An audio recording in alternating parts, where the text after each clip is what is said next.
আমরা যদি এখন প্রতিবাদ করি তাহলে আমাদের কিছু মানুষ বেয়াদব বলবে।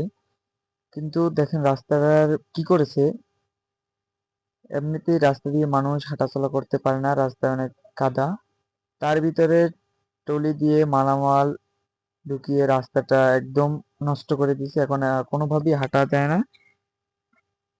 মানে মানুষ কতটা খারাপ হতে পারে।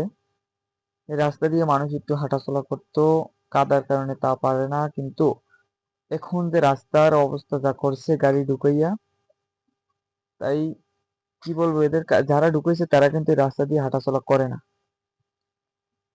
আমরা প্রতিবাদ করলে অনেকে আমাদের বেয়াদব বলবে, অনেকে অনেক কিছুই বলবে। কিন্তু এই রাস্তা তার অবস্থা খুবই খারাপ করে দিছে। রাস্তা দিয়ে এখন কোনোভাবেই হাঁটা যায় না। মানুষ কতটা খারাপ হতে পারে। আমরা এই রাস্তা দিয়ে হাঁটা যায় না, সেই কারণে মানুষের হাঁটার জন্য ইটের ব্যবস্থা করেছি, ইট দিয়েছি।